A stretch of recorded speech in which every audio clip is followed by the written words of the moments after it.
Good evening, ladies and gentlemen, and happy Saturdays to all. Welcome back to once again another evening of Red Devils Roundup on the Balls Out podcast, and once again joined by Mr. What's the word? Reliable, always available. It's Mr. Mark Langridge. How are you, mate? You good? Yeah, I'm good. I'm good. Looking forward to an important week this week. Um, then again, saying that every week's an important week if you're a United fan, just to get a goal. Well, yeah, I mean, we got two. Well, I say we got two. We've got one mildly average game, which we've actually said backstage we're not expecting much from, No, and one absolutely massive, massive game Thursday night. But yeah, let's jump straight into it and get the first game out of the way first. We shouldn't be disrespectful because we both said backstage that we are expecting to lose this match. Bournemouth away, never an easy place to go, quite a hostile environment for such a small ground. What do we expect them to be up for it, or are we going to be up for it? Is the question. no. Bournemouth have everything to play for. Mm. They not that I feel their ground should be allowed to hold European football. It's too small, but I'm not even sure it should be allowed in the Premier League. Um, but therefore, what can we say? They are massively. Well, are they overachieving? I don't know if that's the right or wrong way to put it. They've been superb this season. That their attacking style, they work hard up and down the pitch. Um, Everything that we don't do in the league, Mm. we only do that in extra time in Europe. Um, but yeah, no, I can see them hands down beating us. Um, I've heard there is likely to be up to about 8 changes. Mm. That does not mean he's bringing the kids in. Can we just get that straight into people's heads? 8 changes. We do actually have some subs, for our adults rather than Yeah. not 18, 19-year-olds. Um, but yeah, yeah, I'm looking forward to it at 2 o'clock, but at the same time, can't wait for it to be 5 o'clock. And over and done with, and looking forward to Thursday. Yeah, so they sit 10th place, 49 points. A win tomorrow will take them as high as 7th, no, 8th, excuse me, replacing Fulham in 8th.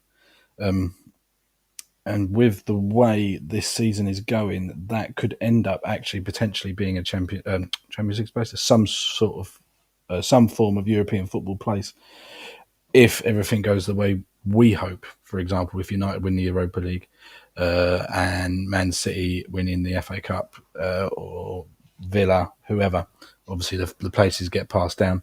But it won't be Villa. No, definitely won't be Villa now. Yeah, crazy result that today. If you haven't seen it already, obviously FA Cup semi-final weekend, Villa out, which I think has shocked a lot of people. And it looked like, I didn't watch it, but it looked like Palace just absolutely schooled them.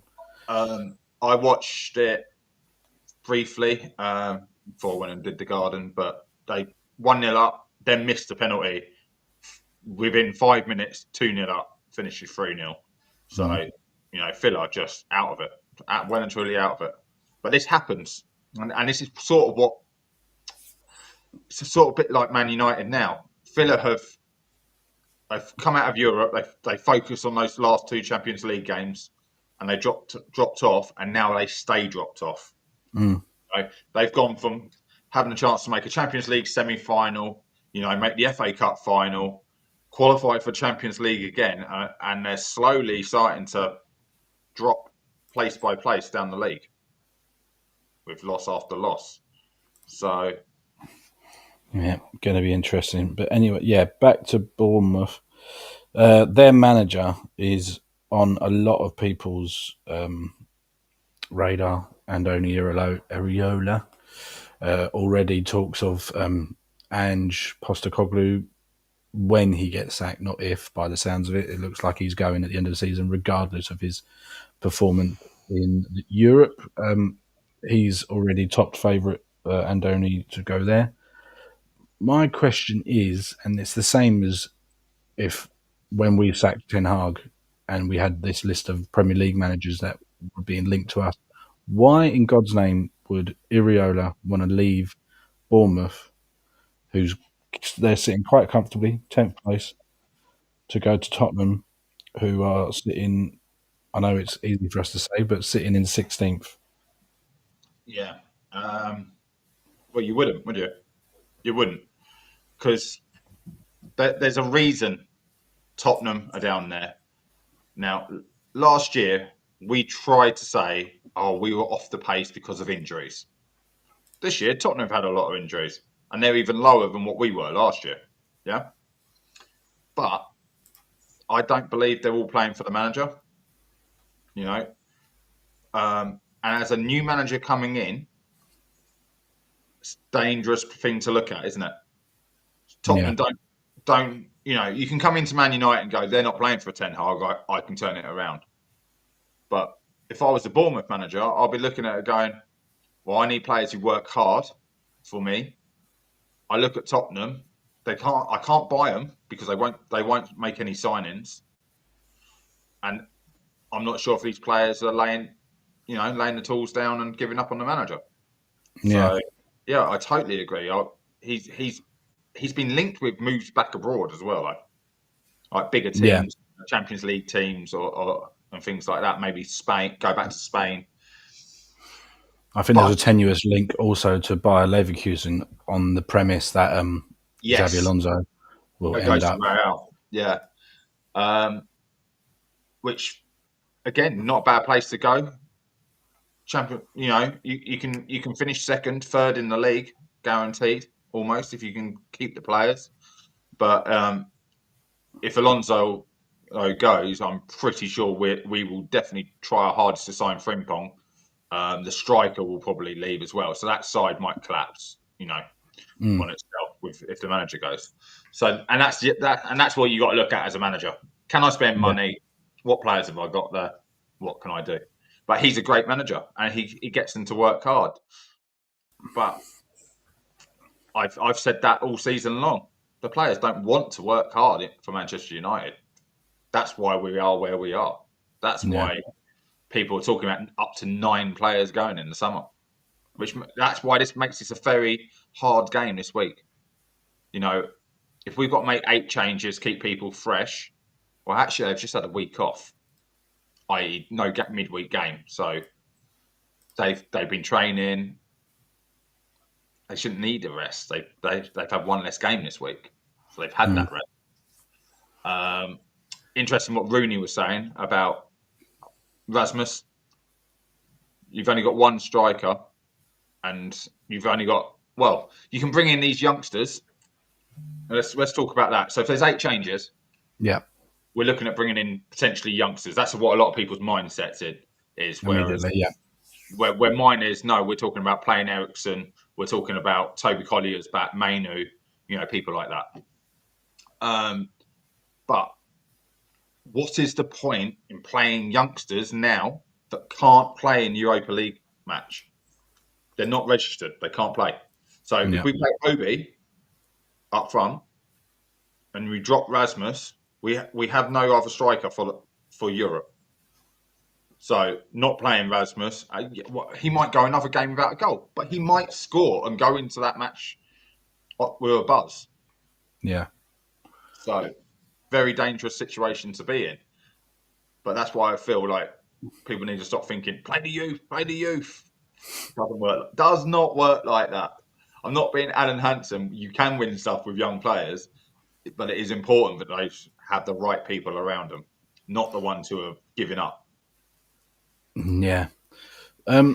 Going into a big game in the week, obviously all the players will say, no, we're focused on today, but psychologically, there's no way they can even comprehend how important this match is in the week. So it's all going to be all in the back of their heads tomorrow, Yeah.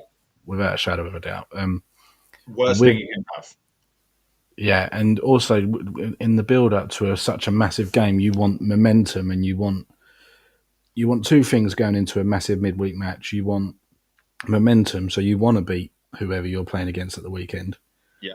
for confidence and obviously morale and form.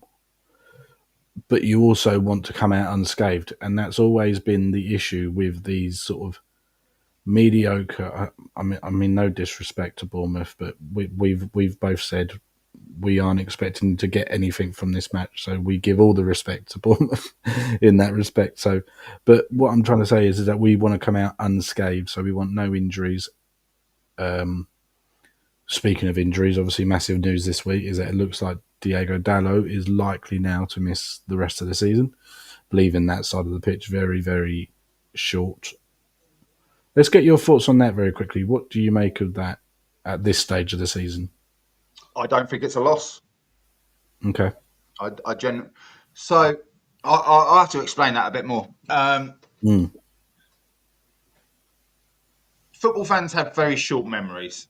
I think that's fair to say. Yeah, we sort of if we as soon as you get a win, you forget about everything else that went on before that. Right. Yep. Although we are still chasing wins, Dallo was a real problem for probably the first half of the season. Constantly holding his hand up, his mistakes left, right, and centre. The only Not reason looking before crossing the ball, just giving it away in possession, that sort of thing. missing an open goal, normal things like that. Yeah. But I don't think he fits in the team. He plays because he's always, ironically, never injured.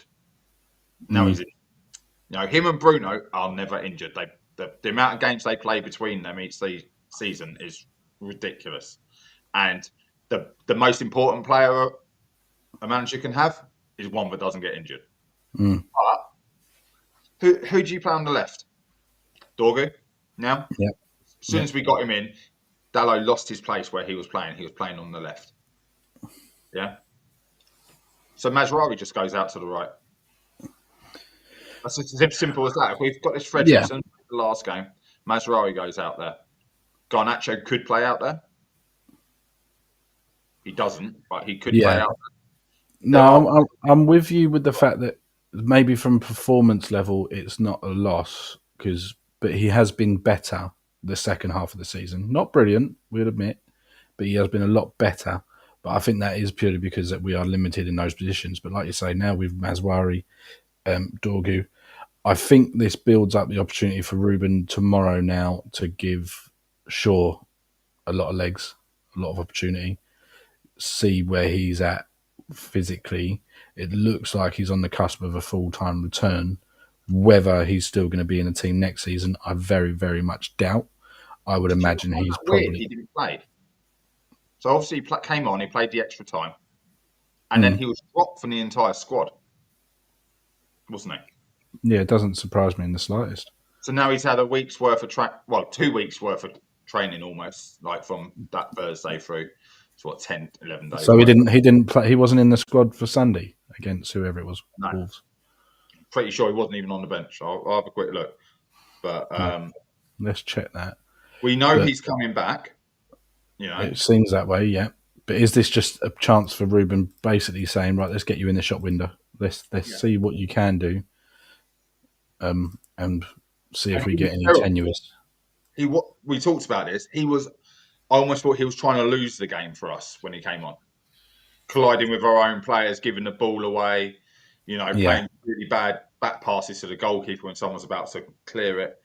It wasn't a good watch when he came on. So yeah, he played Thursday, then we played on Sunday, didn't we? Against Wolves. And Scott wants to go slow. Yeah, wasn't even on the bench. Right, okay. With his history record, I found that weird. Johnny Evans was brought back into the bench, I believe, so those two sort of swap places. So it's another player coming back from injury. So Evans might need minutes in him. Yeah. So yeah, we'll see. Harry Maguire, people like that, they were all rested. So if you rested them in the last league game, I would expect you to play this league game and rest someone else who played the last league game if you need to rest them. Let's have a look. So we've got just on the very popular Manchester United app, and if you haven't got it, don't bother. There is a big piece right at the top. Amarin reveals team news for Cherries clash. Where are we? I've just seen it. I think that's where he reveals like a slight setback for Ahmad, and then obviously the injuries as well. Yeah, where is the bit about Ahmad is near? That's it. That's all he's put on Ahmad. Aiden Heaven is not ready, and I think that is it. Yeah. Martinez, Xerxes, and Toby Collar also absent, obviously. Oh, yeah, Toby Collar has also been absent, so he's not travelled either. But yeah, bad news regarding Diogo Dallo, like we say, not only out of this game, but faces a lengthy spell out with a calf injury. But yeah, good news that Ahmad is near. Don't think he's going to feature probably tomorrow or Sunday. Very, very doubt it, even on the bench. Well, I had a look at our matches to where you want to bring Ahmad. Everyone wants, not you personally, but like everyone wants to bring Ahmad back, and we want him back and fit for the final, right? Yeah, You'd like to think so, yeah, but that would be great. So our remaining fixtures: go on. Bournemouth obviously tomorrow.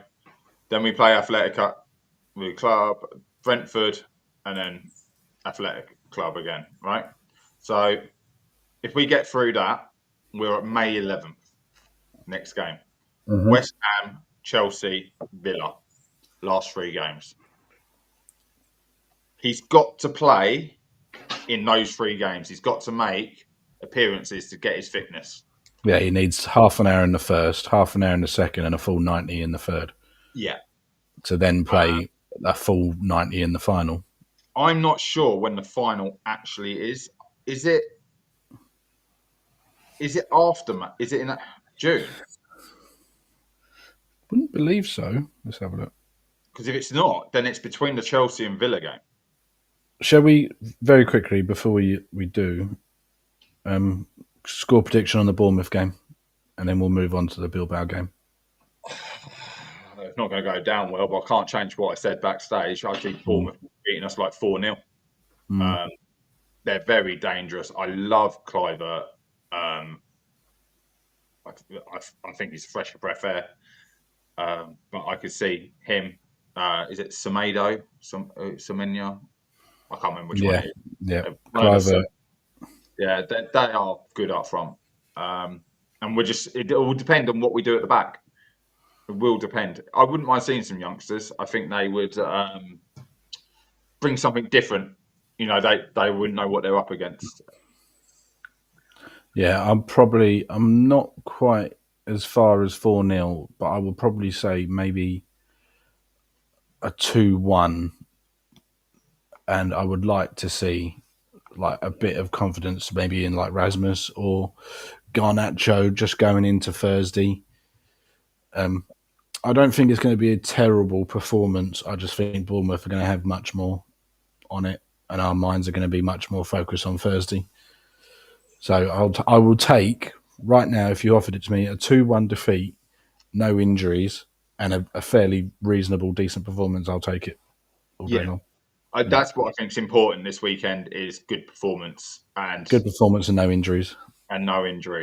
But then that's why I think we can get, because the people will be pulling out tackles. You know, they will. You can say they won't. They're professional. I ain't getting injured or missing that next match, so therefore I'm not going to put everything into it. And that's my only. It's a fear, but I think common sense rules out that that's what they would do. Yeah, no, absolutely. Moving on to the Thursday night game. If United do go through across both legs, it will be 21st of May is the Europa League final. And then we play our last league game on the 25th. So, yeah. And obviously it's at Bilbao's ground. So Bilbao have got something to play for. So only 2 games for him to come back from. Yeah. So, yeah, he really needs to be almost on the bench for the Bilbao second leg if he's going to make an appearance. Doesn't don't get me wrong, I love him, but I don't put my hopes on him. He brings something that I just feel every Man United player should bring: determination. That's what he brings: determination, and the Rocky scenario of don't matter how many times we get knocked down, I'll get back up and I'll keep trying. You know. Yeah. No, it's going to be a tough game. I think Thursday in particular. I said it after the first leg against Leon. I said that the most important thing was that we didn't lose away, and that's pretty much rule number one of away legs in European football. Is that if you're away first, don't Yeah. lose, or lose but by one. So if you end up losing 2-1 or 3-2 or 1-0, that's okay.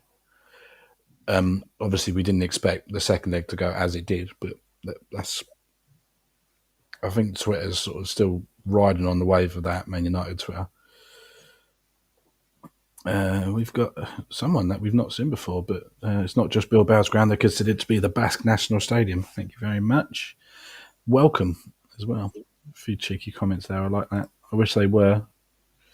But unfortunately, these are the cheapos. I don't know what they're called. Goodmans, whatever that is. But there we are.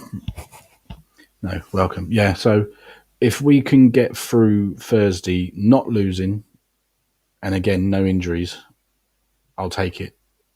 Yeah. What are you expecting from them? Obviously, home ground, they're going to want to get a big result. Obviously, seeing what we had to do in the second leg at Old Trafford against Lyon. Yeah, they're good this year. They're I think fourth, sort of fluttering around third, fourth, fifth constantly. If you're new to the channel, by the way, everyone, we really appreciate you being here. But this is how we operate. We don't prepare. We come in and we just talk balls, and that is the whole point of the channel. So do forgive us in that respect, but we love it. Go on, sorry. No, I agree. Yeah, we say it as it is, and we don't script it like a lot of channels. No. They are No, currently fourth in La Liga. You were right. yeah. I would love their goalkeeper, so that says a lot about their goalkeeper. I would take him all day long to replace Inanna.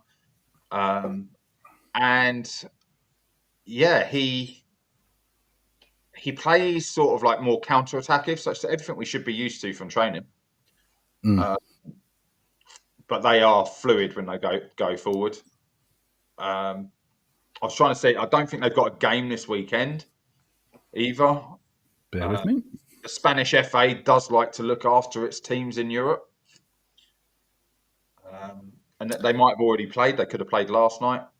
There's also, I don't think there's been any games at all because it's the Copa del Rey final. Oh, yeah. So yeah. I think that's, which is actually, it might be on now. So if you want a score update from the Copa del Rey, I can give it to you. That starts, it's kicking off now. So that was the big upside that Barcelona can't rest any players. Yeah. Let me just check to see if we've got any La Liga fixtures tomorrow. There we go, La Liga. Oh, it's only Villarreal, Espanyol. Welcome to the Balls podcast, where we just tell you about every football match that's happening. No, they've got no game this weekend, according to my sources, which is... No, I can confirm no game this weekend. Yeah, so they're well rested. So again, rested up, but then we were just talking about sometimes that can be a negative. But they will be looking at how Amarim plays and, studying that. And everyone wants to beat Manchester United, whether we're playing shit or whether we're the best team in the league. It is a fact in world football. You want to beat Manchester United, and because on paper that's all it's going to show when you're retired. Yeah, I played them on this date and we won. Their last game was last Wednesday, where they beat Las Palmas 1-0. Who Las Palmas are sitting third from bottom, so not convincing. But of course, and they played the Thursday before that. So it's like you said, like since they've taken the away goal rule away, counting double. It's Yeah. totally changed European football. A draw, 0-0, 1-1, it really doesn't matter anymore. As long as you can come back and win, if you win your home leg, the chances are you go through. So yeah, it's going to be tough. But look at us. Look at the team that steps out in Europe, undefeated in Europe. That's got to Hmm. come in. And we just keep pushing there Yeah. because that's all they've got. That's all they've got, and you can't give up on it. No, absolutely. Yeah. What are you expecting? I don't expect the team to start tomorrow against Bournemouth to be anything like the team we've already said. There's going to be 8 or 9 changes between the two games. I don't even expect the team that started against Wolves last week to be similar. But like we've already said, momentum going into this. The big boys, hopefully, i.e., Bruno, Hoyland, Casemiro, Mainu, will probably all start tomorrow. Yeah. Would you agree? So they need big game tomorrow. Like I've already said, even if we lose tomorrow, but they have good performances going into Thursday. What sort of side do we expect? Well, tomorrow I'm expecting something along the lines of Rasmus plays up front with, say, Mason Mount and Mainu behind him, so you're resting Garnacho, and then maybe Ericsson in centre mid with Bruno, because Bruno, like I said, Bruno got rested the last game, so Yeah, now I need to play him. The wing backs are going to be the two that are going to pick themselves. Dorgu well, maybe Amas left, Dorgu right. And then the centre backs, it'd be interesting. Maguire was left out, so Maguire comes in with Mazraoui and maybe Luke Shaw, like you said. Maybe Luke Shaw, maybe yeah. Frederickson. Um, but I think Brian Deere might start. What tomorrow? Yeah, I don't know why, because it's just this things about that many players being changed. I'm like, well, surely one of them's got to be the goalkeeper then. I would be surprised. But if I you're would be. changing most of the team, then there is no harm in changing that goalkeeper. No, there's no harm in it. Well, I say there's no harm in it. We saw what it did against Newcastle, but that was because Newcastle were again just 10 times better than what we were in that particular match. It wasn't Brian Deer's fault. That was just the fact that they were just better in every way. Yeah, and their manager being in hospital, and look, they weren't just us; they went and then banged in 5 more in the next game. So not They're on a just massive run. They're doing really well at the going for moment. top four, aren't they? Yeah. So And yeah, obviously I good think news about Eddie Howe being back as well. But yeah. exactly that. No, so I think tomorrow's team massive change, and then you get your normal starting lineup on Thursday. The only one where I'm not sure is maybe the three centre backs or Yeah. three defenders. That's the only thing I can't necessarily pick. I think two of them pick themselves. Straight away I think that's probably the what is most likely to be in the back line tomorrow. Yeah, Maguire will get a rest. but he was rested last game. Yeah, this I think maybe we're thinking about this. I don't know because we've already said about momentum. We need momentum, so maybe this is going to be a big problem tomorrow. If Well, they if Ruben decides to rest as many players as we think he's going to, 6 or 7 or 8 changes. But that's going to be 6 or 7, 8 changes from the previous game. So there's going to be no, who was injured last game. and Maguire wasn't injured last game because he scores the winner and then doesn't and was dropped for the next game. So unless he got injured in training. Yeah, if you can let us know who you think's injured, and obviously we know Dallow's out. Mazraoui, Lindelof, and the Freddie kid. Who's the Freddie kid? Frankinson, or whatever his name is, Oh, Fredrickson. Frederickson. Yeah, I don't think you'll see Frederickson again. Just because unless Luke Shaw is injured, and now he's played one game and he wasn't ready, and it's set him back. But we wouldn't be surprised. But Lindelof could play that left side as centre back. He can play that piece with Maguire and Mazraoui. Because don't forget, Mazraoui and Lindelof both didn't play the Europa League game because they had to shoot off at half time. Yes. Sounds like Sunday League when I say it like that. Sorry, got to shoot off at half time. Yeah, got to shoot off at half time. Can you sort me subs? Yeah. But as long as Bruno's ticking in this game tomorrow and Højlund's listening, I think Bruno's a bit of an issue for Rasmus. I think the way he talks, Rasmus doesn't connect with him. We always say about he always looks like he's shouting and screaming at players when they make a mistake or aren't where they should be. Some players need an arm around their shoulders when they're not scoring goals. They certainly don't need to be shouted and screamed at. Very quickly, if you're a boxing fan and you are interested in tonight's boxing, a bit of news on the Chris Eubank Senior front. He has actually appeared. He is at the fight for Chris Eubank Jr. versus Conor Benn, despite saying he wasn't interested and he was frightened of the idea of Chris Eubank and Conor Benn. Lost all respect for that bloke. When he starts dancing next to his son in the weigh-in, I thought that was totally disrespectful. You've had your limelight. Step back. Be yourself outside of that. But when he comes in, that's like Tyson Fury's dad jumping up and start dancing next to him, isn't it? Yeah. No, I'm with you on that. But there was also, I think, before we get into full boxing mode, let's quickly cover it because now we've mentioned it. There was an element of, I think Senior needs to be there for Junior to stand a chance. Because I think that was really... Yeah, this fight, yeah, I agree.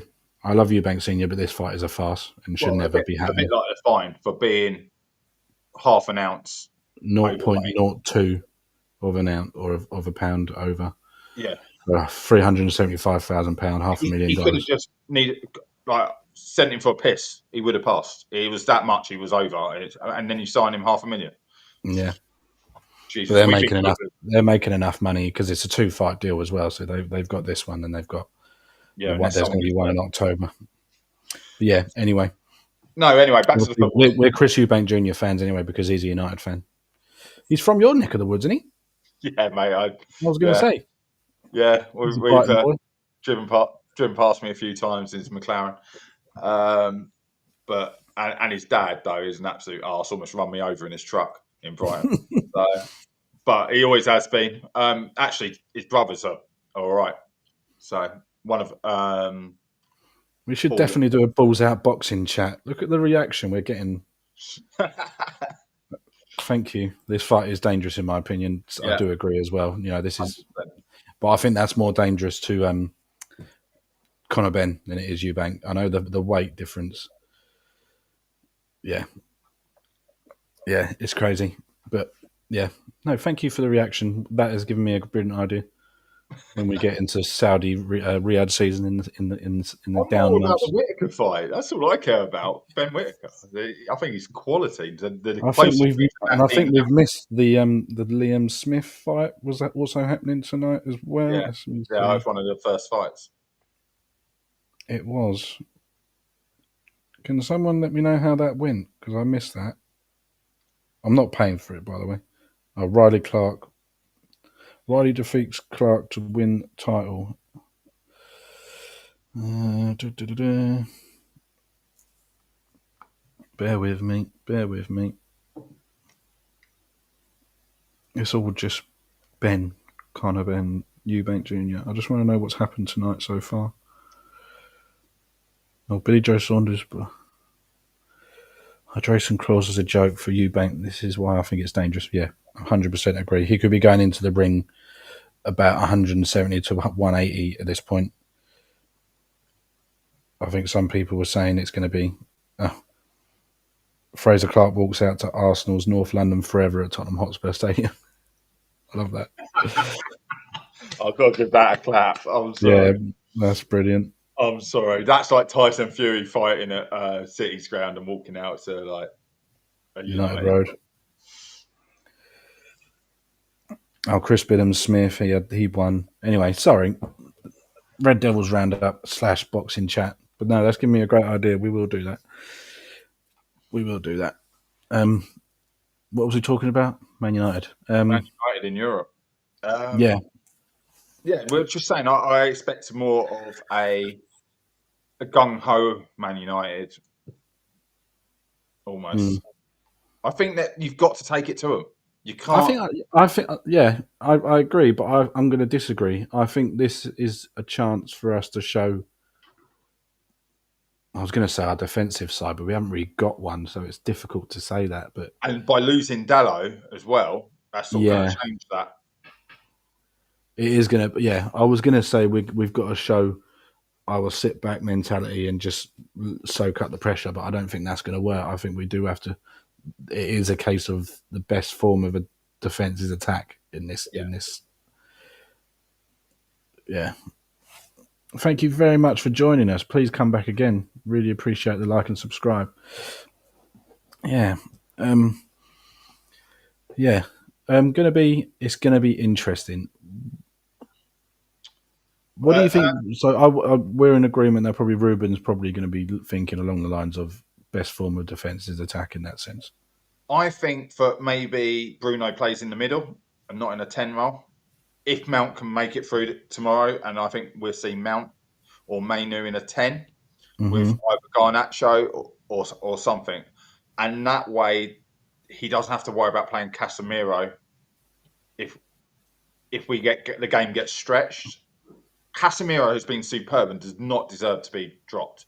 We've started using Casemiro as Casemiro should be played. He is all about being just in front of defenders, get the ball, play it forward, and sweep up. Not too much running. With the wing backs now covering their sides properly and the centre back stepping forward, it actually is starting to work. But if we're going to attack, let's have a quarterback in midfield and get more players into the box. Yeah. But then that's when Garnacho becomes an issue with him constantly shooting. He doesn't create enough chances. And I know before people even start, oh, but look at that one he created. We could have been 4-0 up if he passed two more. You know, Just seeing, yeah. No, I'm with you. Yeah, there's no news on the travelling squad for tomorrow, so I wanted to see. Yeah, I don't. As much as I think it's a good idea sticking Bruno in the middle, I don't think he's going to do that. What you think, sort of like a box to box, doing all the running that he normally does, rather than having to get up to the 10. Bruno alongside Casemiro with either Mount. I don't think Mount will play on Thursday. Yeah, but what I'm saying is, if you went more attackive, Yeah, you're not going to put Ericsson in midfield. You're not going to put Casemiro in midfield. So you only Mainu can't run. Everyone loves Mainu, but he's better in a 10 and can do less running. He cannot and he proved that. the box. It's proven. I think Amron's even mentioned it himself in his own way, sort of saying running is his issue. So Bruno can run, but he's also the probably least disciplined player we've got. Yeah, for playing his position. But in my head, it makes sense. From a coaching point of view, it makes sense. Will Bruno do it? I don't know. But if you had Mount, Mainu, and Højlund up front, I think Højlund gets a lot more chances. So, yeah. but then that's a massive risk in its own. You've got two players who barely played this season and one player who can't score a goal. Even if I gave him my credit card, he wouldn't be able to buy it. It is such a difficult game to predict or even comprehend how it's going to go down. I think Bilbao have been excellent in their last sort of 4 or 5 games in Europe. I didn't think they were that great against Rangers. Well, they didn't need to be. They never had to get out of second gear. No, but that's what worries me. Do we need to go on the attack because they're going to sit back? Because that's what they did against Rangers, and then they won the second leg, didn't they? 0-0 on the first leg, actually, wasn't it? Was it? Yeah, 0-0 first leg. Rangers get someone sent off. Or am I just Yeah, expecting probably. Rangers always Yeah, to get someone sent off? yeah. I was going to say it's likely they did. Yeah. So we were just saying home matches you got to win. So really, they should be on the attack at home and sit back against us if they can get the win. Yeah. So it's hard to judge nowadays. Like I say, without the away goal rule, it changes everything. It actually means you can be more defensive. What do you think about the? Never actually got your opinion on that. Did you like it or prefer it I how it is now? I want it back. Do I you? want it back because I think all these games have come way too defensive. Champions. We were talking about Inter last week, 2-1 up. We were like, oh, they'll just sit back, defend, and Yeah. hit them on the counter. I said it would be another 2-1. Exactly what happened. That's what they tried to do. Mm-hmm. Uh, but if they were 2-1 up with an away goal, they wouldn't have even countered. They would have been happy to sit in a 5 and a 4 with no striker. That's Italian football through and through. We still Mm. saw that firsthand when England played them and lost in the final. You know, I'll foul you on the halfway line. I'm only going to get a yellow. So no, I prefer it. I think it's a whole like double jeopardy thing. Do you go for it? Do you not go for it? And we've seen it backfire. Teams that have been 3-0 up and they end up going out. Yeah. So Right. I said it's a difficult game to predict, but I'm going to ask for your prediction anyway. away from home, I'll take a 1-1 draw. Yeah. I will take a 1-1 draw or a 1-0 defeat. I'll take that. If you offer that to me now, I'll take it. I think we can go undefeated. I'd like to think so. I genuinely feel we've had such a shit season. We come out winning Europa League undefeated, and everyone will be like, "But what the fuck happened in the league?" Yeah. Why the fuck did that happen in the league? Would that make? I'm assuming there would be other teams in the Champions League to go undefeated for the entire season, even in two-legged semi-finals, etc. No Be one's an won a interesting European. stat. Yeah, I don't think anyone's gone totally undefeated all the way through. Not for, off the top of my head. You would think maybe Real Madrid or one of the normal big boys. I'm looking Um, it up. Because Undefeated normally what team. happens is in the old format, you qualify. If you haven't lost a game, you qualify. Then you rotate players and you lose like the last game or the last two games in the Champions League group stage. That was always what used to happen. You get the youngsters in and give them a chance. Which it's just telling me who it is now. I know who it is now. Unbeaten team in Europe history. I was just going to bring up Arsenal in it. I don't care.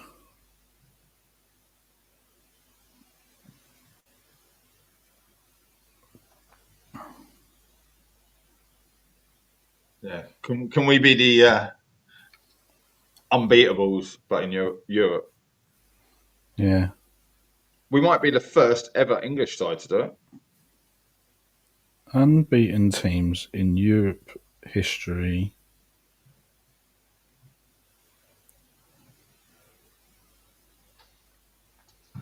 European competition. Maybe that will give it to me. Give Yeah. it to me.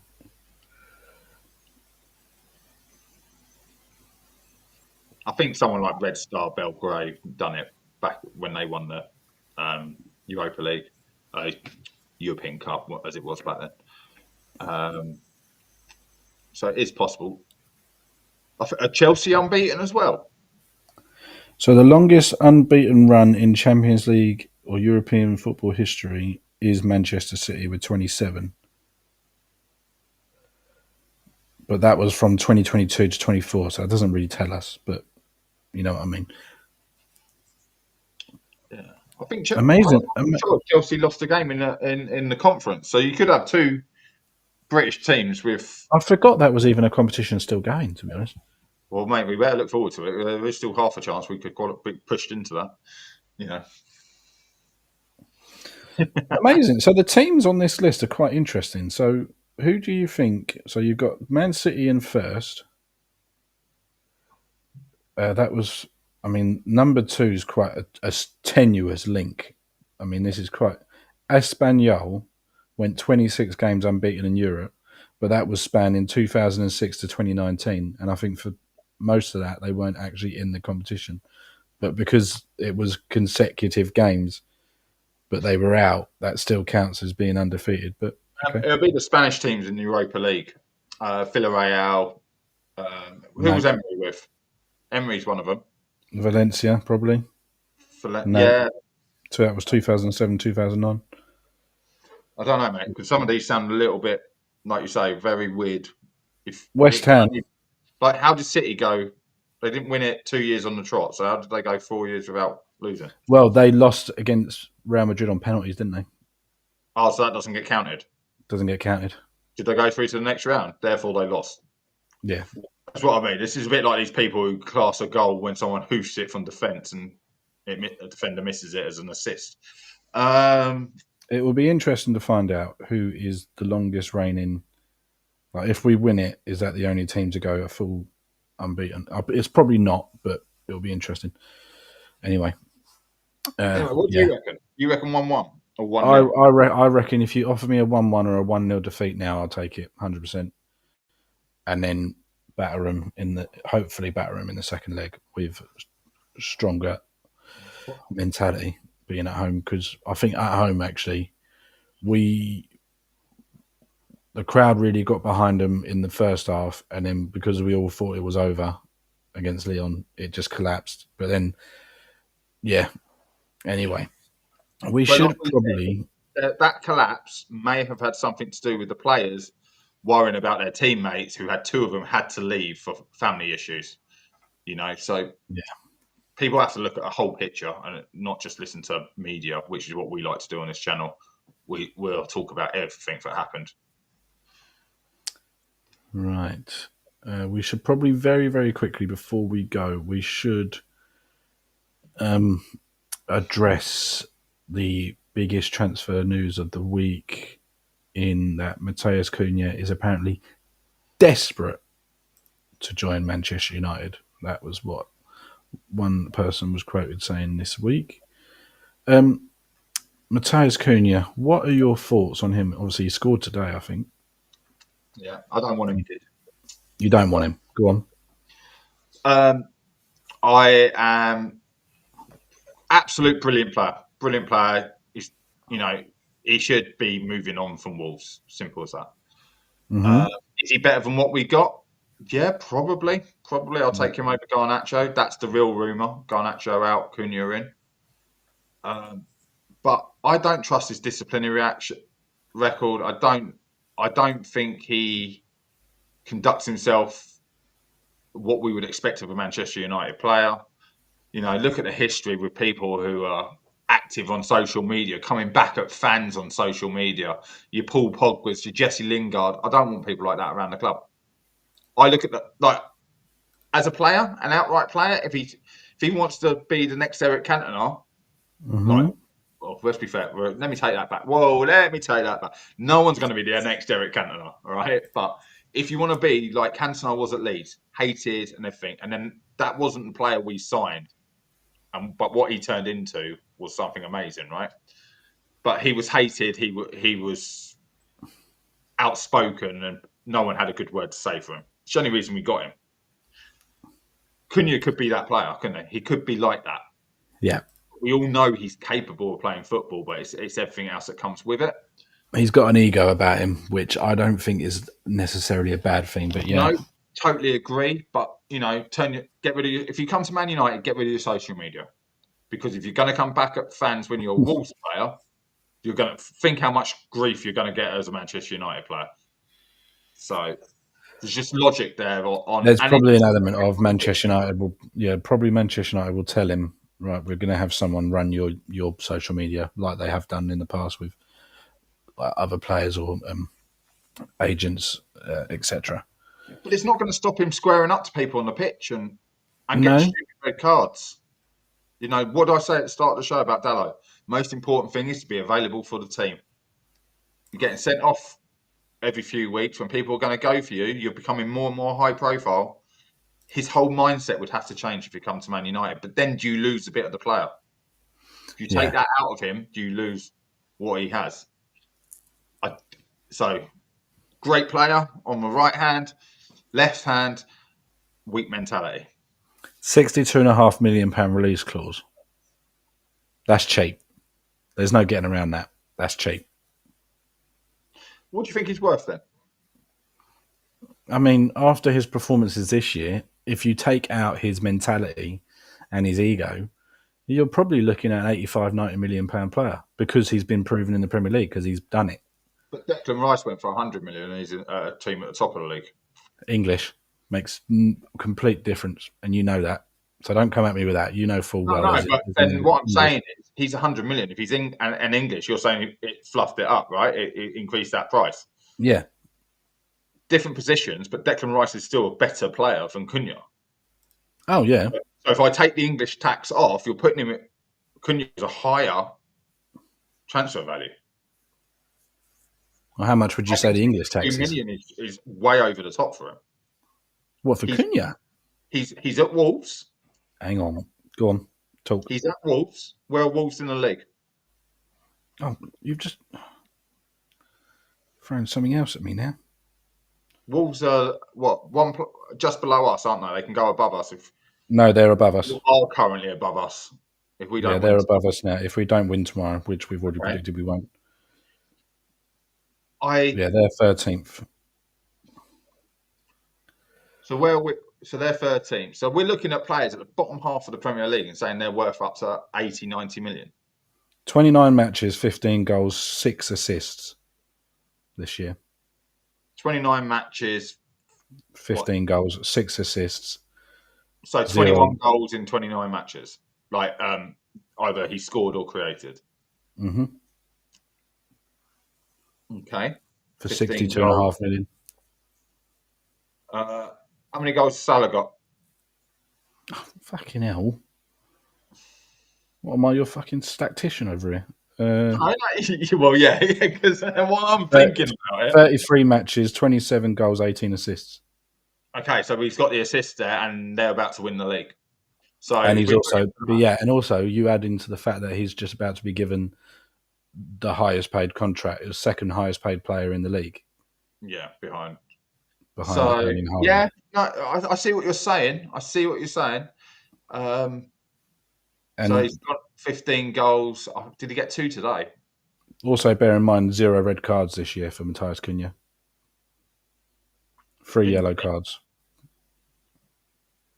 in the Premier League. 0 red cards. How many yellows? 3. But he's been banned. Was that not for an off the field? Yeah, total for this season.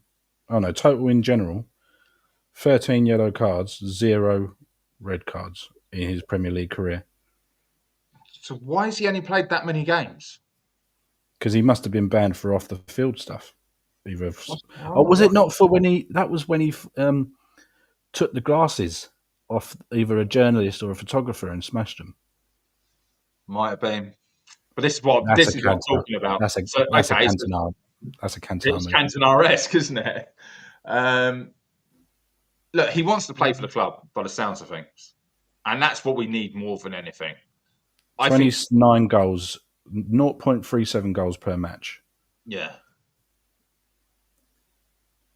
it's a gamble. I just don't think he's got the mentality for the club. That's a personal opinion. Ability wise, I do not doubt that. But I look at other players we need to bring in, and he may be overpriced to stop us from doing that. I said it earlier. I want Frimpong on the right. I think that's 35 million release clause.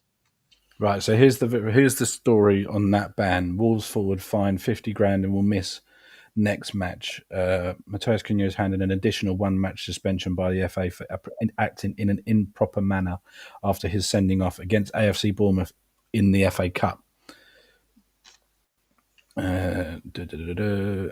Doesn't say what he did, but I believe that was when he took the glasses off of someone. Yeah. But yeah. Hey, look, I, maybe he's growing up. We have to say that a lot about footballers. They need to grow up. So if he wants his move and things, someone could have had a word in his ear. Maybe his mum's got hold of him. It's normally what most footballers end up doing. Um, but yeah, no, Frimpong, I'd like one on the right. Edison in midfield. That's probably about 90 million right there. Cunha, we whack on. So we're looking, 150, 160 million for 3 players. And these are all ones being linked with moves to us. How much are you expecting us to get from? This is another show entirely. We'll park this fault. We'll park this fault now before we get too much into it because that's a whole other show.